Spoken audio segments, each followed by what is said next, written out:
Let's go to running backs. Clyde Edwards-Helaire going against Denver, running back 19. You only got him 2 spots above the experts. Not much of a discrepancy. Also, Boston Scott, who I mentioned earlier, going against the Jets, but we do know that he missed practice with an illness, so we'll see. I'm assuming if he plays, you like him as your RB24, 3 spots above the experts.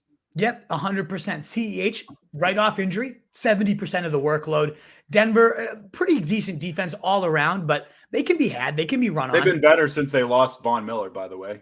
Weirdly, yes, they have been, which is surprising. But CEH involved at the stripe in the last game, scored a touchdown with the finger point, that devastating point that deserves to get fined. And kids, don't watch that. It's terrifying. I can't believe these taunting rules. They're just so fucking sickening. But I do like CEH. You know, he's got, again, 70% of the work in one of the better offenses, is always going to have a place in starting lineups. I get a lot of questions about him heading into the week. So, yeah, I know it's only 2 spots above the ECR. There's not a whole ton that I'm hugely – the running back ranking in general is pretty efficient this week. But I do think CEH is right back in play, given the work he saw. I love, a team fresh off the bye, another week to really get himself healthy. It was the running back 11 the last time we saw him. I think we could get yet another big game. And then Boston Scott, all he does is produce when he gets the work. He gets the most valuable work in terms of receptions, goal line work. Had over 12 points last week, was the running back 18, well ahead, doubled up what Miles Sanders put out there. So yes, as much as I've been hyping up Sanders and excited, I think he gets his first time in the end zone. That doesn't mean Boston Scott. That's how bad the Jets are. I keep harping back to the day that we saw Nyheim Hines go off for 25 fantasy points against that team after Jonathan Taylor had already put up 40. So that's how bad this run defense is. This is not Jonathan Taylor, of course, with Miles Sanders, but still, I could see both of those guys having 20-plus fantasy points and being very, very viable starts. Guys, you're lower on Damien Harris going against the Buffalo Bills. You got him as your RB27, 4 spots below the experts. Ty Johnson, you got going against Philly. It's your RB45, 11 spots below the experts. And you have written in caps, why start him? I was just going to say, why are we even talking about him at all? Well, I get questions on him. I don't get it. And he's ranked as the running back 36, so I think he's out of, most people's starting guys, but 36 would suggest he could be a flex play. Tevin Coleman did more damage than he did. Yeah, Tevin Coleman's outcarried him every single week, I think, that they played together. At this point, certainly last week, Coleman saw 14 or so carries. So, yeah, if you got to go to the Jets' backfield, it's probably Coleman. And if you missed on Coleman, guess what?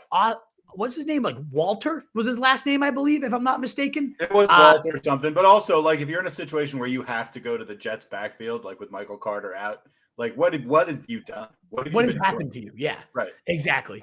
The Phillies been an okay matchup against running backs, but still, this guy was the distant third behind a creature named Austin Walter. Why is he ranked inside the top 36? I don't get it. More importantly, though, Damien Harris. That's someone that people are probably actually considering in lineups, and rightfully so. He's been a touchdown machine, even scored last week. That score did really bail him out, though. He ultimately put up 12 points as the running back 19. Pretty solid. Every time he scored a touchdown, he's been pretty decent. I am a little sketched out that he saw 55% of the rushing share and 45% went to Ramondre Stevenson. That's about as near even as a split as you could get. I feel like Stevenson honestly looks even a little better, as good as Harris has looked. I'm not sitting here hating on him. And this is the type of game that we saw Taylor pound them down the throat. The Pats do have the line that could potentially do that too, but Buffalo is returning star Luauti. I don't know how to say his last name. He is a run clogging nose tackle though. So I think they already were pretty resistant against the run, and they've given up the fewest points to running backs besides that Jonathan Taylor game.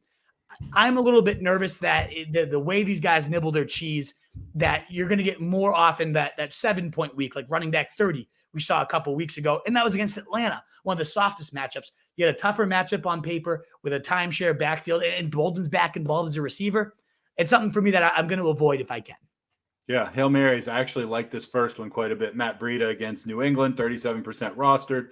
It's a Buffalo backfield just doesn't look too good in general. And, if Breida became the breakout guy, it would not shock me.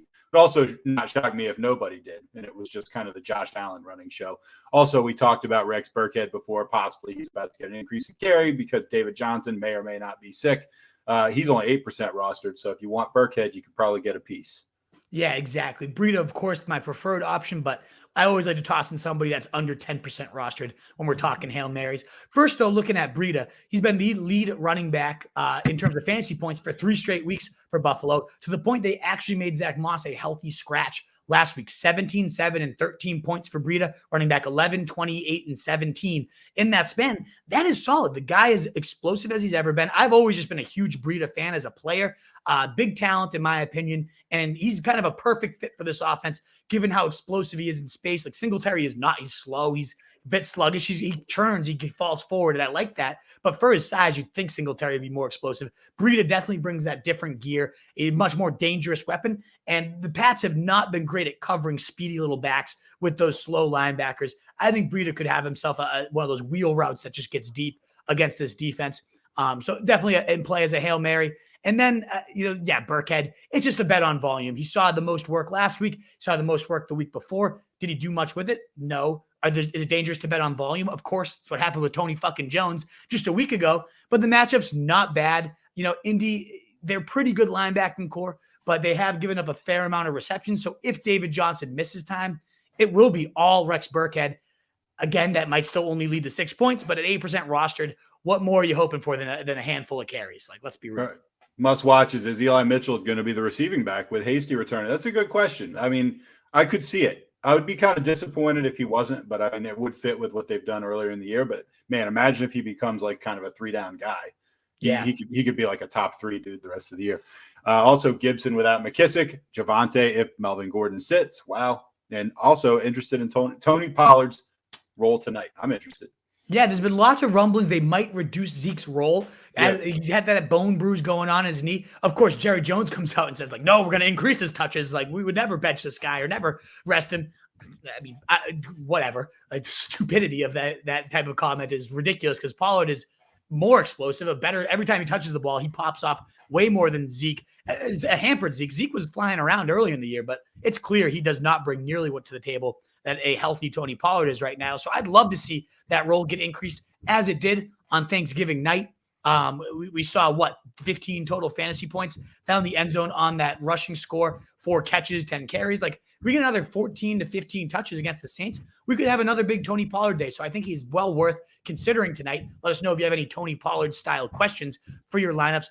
As you mentioned, Eli Mitchell goes from a top 12 back to a top 5 back if he is continuing to get that receiving work with Hasty back. He's gotten it all these last few weeks. Intriguing to see if that happens. And then just like, how high will Gibson go without McKissick? Will he be a true every single down back? Are they going to force on Jarrett Patterson? My guess is he is that true every down back in a top 5 matchup, and he just goes crazy for about 25, 30 fantasy points. We will see. As with Javonte, if Gordon sits, I would just love to see this man with volume because even on 12-ish touches a week, he's so beautiful to watch.